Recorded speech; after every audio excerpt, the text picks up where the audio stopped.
So, some bad behaviour in the chamber this morning. Willie Hay being kept busy. What's going on? With me now, John O'Dowd from Sinn Féin and Mervyn Storey of the DUP. You're both very welcome.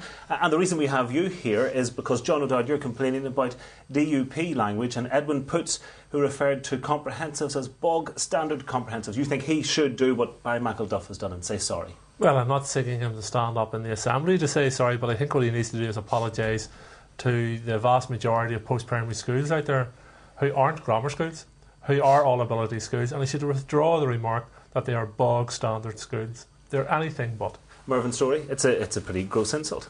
It wasn't referred to the schools in Northern Ireland, and I think Sinn Féin knows fine well that what Edwin was referring to is the type of education that Sinn Féin would like to introduce here, which is a comprehensive education system which failed in England and is bog standard. Let's remember that I come from, and I'm proud of the sector that I came from, a non-grammar school. So my party has made it abundantly clear. We've had this spurious nonsense put out by Sinn Féin that somehow we are failing to represent our community and that we look upon secondary schools as less than grammar schools. Nothing could be further from the truth. I am proud of where I came from. I will defend those schools. What Sinn Féin has to realise is there is no comparison between encouraging people to vandalise public property and highlighting the disastrous education and policies that Sinn Féin would like us to pull us into. I wasn't seeking to compare both. What I was challenging was the description which Mr Poots, who's a member of the Education Committee, give to our education system. He didn't refer to the Northern Ireland education system. He said that the Minister was trying to turn our system into a bog standard comprehensive exactly, system. That's what she's trying to do. The vast majority of our children go through an all-ability educational system which is comprehensive. Do you think that Sinn Féin fell into this trap, though, by constantly referring to statistics which show the number of people that go from disadvantaged areas to grammar schools? You're almost saying that if they don't get into grammar schools, they are getting a bog standard education. No, we certainly are not. I believe that the secondary school sector offers an excellent educational pathway. I recently was in a debate with a DUP spokesperson on radio who told me that he couldn't have went to a secondary school because he was no good at woodwork and metalwork. Now, if he believes that's all that goes on in a secondary school, he knows nothing about the education system.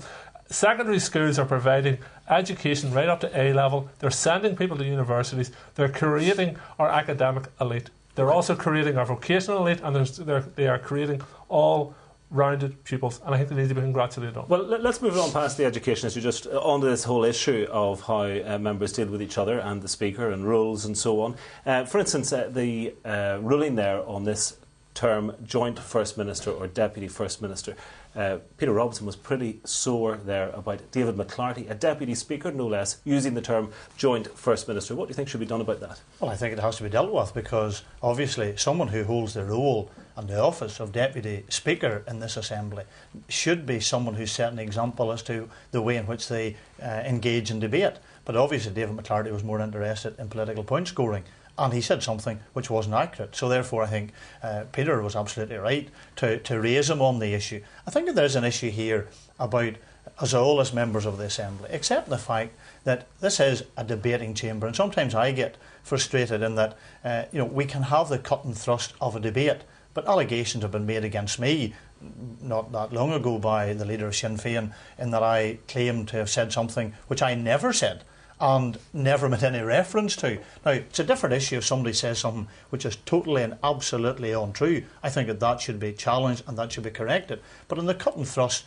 of a debating chamber, there have been a lot of things said that I think we need to be big enough to be able to take on the chin. Do you not think that the Speaker's getting a bit too sensitive maybe about some of these things? I mean, we saw there in the clip, he cut off Basil McRae as Basil McRae started talking about the joint office of the First and Deputy First Minister. There is a joint office of the First and Deputy First Minister. There was no reason to cut Basil McRae off at that particular point. It wouldn't be for me to try and question or challenge the role of the Speaker. But it's just it's a fact that there is such an office. But I think that we need to have a bit more latitude.